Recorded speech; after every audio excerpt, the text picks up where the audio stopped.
দেখুন, পশ্চিমবাংলায় যেভাবে বম বন্দুকের কারখানা চারিদিকে পাওয়া যাচ্ছে আর যেভাবে বম বন্দুক চলছে, কাকে কখন লেগে যাবে কেউ জানে না। একদিন তো আমাদের লোকেদের মারা হতো, 250 লোককে মারা হয়েছে আমাদের, গুলি করে, মেরে, পিটিয়ে, গাছে টাঙিয়ে সব হয়ে গেছে।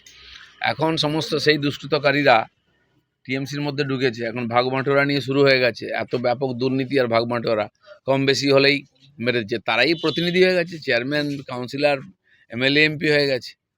তো পুরো অপরাধীকরণ হয়ে গেছে। পার্টির মধ্যে চলছে। দুর্ভাগ্য ওদের, ওদের পার্টির লোক খুন হচ্ছে, তার পার্টির লোক বা পরিবারের লোক বলছে এনআইএ তদন্ত চাই, সিবিআই তদন্ত চাই। পুলিশের উপরে ভরসা নেই। পুলিশ এত নিকম্মা হয়ে গেছে। এখানে পুলিশের কাজ একটাই, গরুর গাড়ি থেকে টাকা তুলে দাও, বালির গাড়ি থেকে টাকা তুলে দাও, পার্টিকে দাও। সবার জন্য কোটা ঠিক হয়ে গেছে, কোথা থেকে কত টাকা তুলতে হবে। তো পুলিশ কী করবে? ওইসব করে বেড়াচ্ছে আর দুষ্কৃতকে ওটা দাপিয়ে বেড়াচ্ছে। কলকাতার বুকে বোম ফাটছে, বন্দুক পাওয়া যাচ্ছে, কারখানা পাওয়া যাচ্ছে। পশ্চিমবাংলার মানুষকে তো খেতে দেয় না, তারপরে সুস্থভাবে বাঁচতেও দেবে না।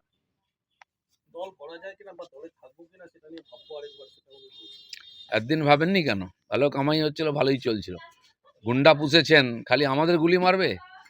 গুলি তো ওদের দিকেও মারবে। আজকে দেখুন, তালিবানকে কাজে লাগিয়ে পাকিস্তান ভারতের বিরুদ্ধে লাগাচ্ছিল। আজ তালিবান ওদের বিরুদ্ধে, সেনাদের খুঁজে খুঁজে মারছে, বম ফাটাচ্ছে।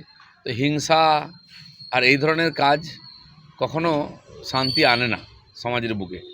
তাদের যদি কেউ বেশি তোল্লাই দেয় আর সেই আগুনে নিজেকে পুড়তে হয়। দেখুন, শিখুন।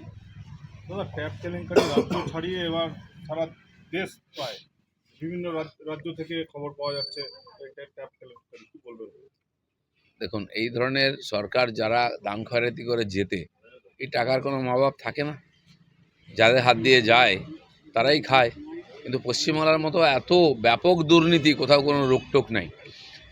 দিনে দুপুরে লুট হয়ে যাচ্ছে। আয়লার টাকা এলো কেন্দ্র থেকে, 7 দিনের মধ্যে চলে গেল অ্যাকাউন্টে। কোথায় গেল? সব টিএমসি নেতাদের অ্যাকাউন্টে গেল। ট্যাবও তাই হয়েছে। এখন হ্যাকার ও গল্প বলা হচ্ছে। তারপরে কতদিন এরকম করে চলবে? টাকা লুট হয়ে যাবে, আপনার লোকেরাই লুট করবে, আপনি একটা গল্প দেবেন, দিয়ে চিরদিন ওটা কদিন টিভিতে চলবে, লোক ভুলে যাবে। এখন ব্যাপক দুর্নীতি কোন ক্ষেত্রে, কোন ডিপার্টমেন্টে, কোন প্রকল্পের মধ্যে নাই? কোনো কন্ট্রোল নাই কারো, ভগবান ভরসায় চলছে। সরকারি পোর্টালে থেকে হ্যাক হয়ে যাচ্ছে, না না, খালি এই পশ্চিমবঙ্গ সরকারের পোর্টাল থেকে হ্যাক হয়ে যায়, সারা ভারতবর্ষে তো হচ্ছে। সরকারি টাকা তো সরকারি মাধ্যমেই যায়, সরকারি অ্যাকাউন্টেই যায়। কেন্দ্র সরকারও টাকা পাঠাচ্ছে, এই হচ্ছে, সব হচ্ছে। এই টাকাটা লুট হয়ে গেল কারণ কি? এর কোনো বেহিসাবি টাকা কোথার থেকে আসছে, কোথায় যাচ্ছে। লক্ষ্মী ভাণ্ডারের টাকা, ট্যাবের টাকা। সবচেয়ে দুঃখের বিষয়, গরিব বা পরিবারের ছেলে মেয়েদেরকে উনি আশ্বাস দিয়েছেন যে ট্যাব দেবো, তারপরে পয়সা দেবো, সেটাও লুট করে খেয়ে নিচ্ছে। এর চেয়ে দুঃখের কী হবে? ইডি আপনার তল্লাশিতে পেয়েছে প্রচুর পরিমাণে টাকা, ডিয়ার লটারি, কি বলবেন? এই লটারি বহু জায়গায় নিষিদ্ধ আছে। এখানে দিনরাত চলছে, প্রতিদিন লটারি হচ্ছে। আর এখানে কত 600 কোটি টাকা এদিক ওদিক হয়, এটা আমরা জানি। এর আগেও লটারির টাকা ধরা পড়েছে পশ্চিমবাংলায়। আর এই যত অনৈতিক কাজ চলছে, সব জায়গায় টিএমসির নেতারা, লোকেরা যুক্ত আছেন, তাই এগুলো চলছে। তারা সবাই ভাগ পাচ্ছে। ঠিক করে তদন্ত হয়ে দেখা যাবেন টিএমসির কোনো না কোনো যুক্ত আছে। বলছি যে এই টাকা তো সমস্ত রাজনৈতিক দলকেই দেখা যাচ্ছে তারা নিয়েছে, তাদের থেকে বিভিন্নভাবে। তার মধ্যে উপরে রয়েছে রাজ্যের শাসক দল। শাসক দলের নেতৃত্বেই হচ্ছে। এখন যারা আশেপাশে তারাও তো ছিটে ফোটা খেয়ে নেয়। যখন টাকা রাস্তায় পড়ে আছে নিচ্ছে, কিন্তু যাই নিক, অনৈতিকভাবে হয়েছে, বেআইনি হয়েছে, তার তদন্ত হওয়া উচিত। যারা এর সঙ্গে যুক্ত, সে কোন পার্টি, কোন জাতি, কোন ভাষী, ধর্ম দেখার দরকার নেই। আইনের আধারে তার শাস্তি হওয়া উচিত। চলুন। বাংলাদেশে হিন্দু সনাতনী যারা আছে তাদের উপর অত্যাচার নেমেছে এবং বিভিন্ন জায়গায়। বাংলাদেশ যেদিন থেকে হয়েছে সেদিন থেকে অত্যাচার হচ্ছে। যতদিন চাপ ছিল ওখানে, আর হাসিনা সরকার ছিল, তারা চাপ রেখেছিল, এটা বাড়তে দেয়নি। এখন পুরোপুরি এক তো ওখানে উগ্রপন্থীদের হাতে চলে গেছে, মৌলবাদীদের হাতে, তারপরে অ্যান্টি সোশ্যালদের হাতে। প্রফেসরকে মারছে, জাস্টিসকে মারছে। এর আগে আপনারা দেখেছেন চিফ জাস্টিস সুপ্রিম কোর্টের পালিয়ে গেছিলেন, যেহেতু উনি হিন্দু ছিলেন। আবার তাই হয়েছে।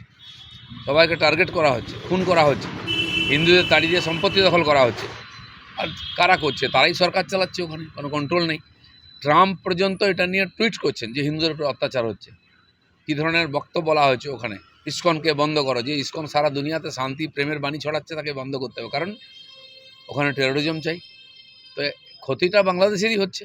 2-4 কাছে হিন্দু আছে, আজও কালো হয়তো তাদের চলে আসতেও, কিন্তু তারপরে কী হবে? সিরিয়া হয়ে যাবে, আফগানিস্তান হয়ে যাবে বাংলাদেশটা। এটা আমাদের দেখতে হবে আমাদের পড়োশি দেশের, আর তার প্রভাব পশ্চিমবাংলায়ও ভারতবর্ষেও পড়বে। বলছি দাদা, সকালবেলায় দেখা গেল আপনি এক প্রকার স্টান্ট, হেলমেটবিহীন দিলীপ ঘোষ মোটর সাইকেল চালালেন রাস্তায়। স্টান্ট ফান্ড কিছু না, আমি সুযোগ পেলে মোটরসাইকেল চালাই, অনেকদিন চালালাম আমাদের কর্মীদের সঙ্গে একসঙ্গে সকালবেলা ফাঁকা রাস্তায় ঘুরলাম, চা খেতে এসেছি। এটা ভালো লাগে। চিরদিন বাইক চালিয়ে সংগঠন করেছি, স্কুটার চালিয়েছি, সাইকেল চালিয়েছি। এখন পার্টির কারণেই গাড়ি করে ঘুরতে হয়, পার্টিরই গাড়ি, সিকিউরিটি দিয়েছে সরকার। বাকি তো একা একা গ্রামে গঞ্জে সংগঠন করেছি, সে অভ্যাসটা রাখতে হয়। যারা সংগঠন করে তাদেরকে এইভাবেই কাজ করতে হয়। সরকার বলছে সেফ ড্রাইভ সেভ লাইফ। সরকার সেফ নাই তো ড্রাইভ কিসে হবে?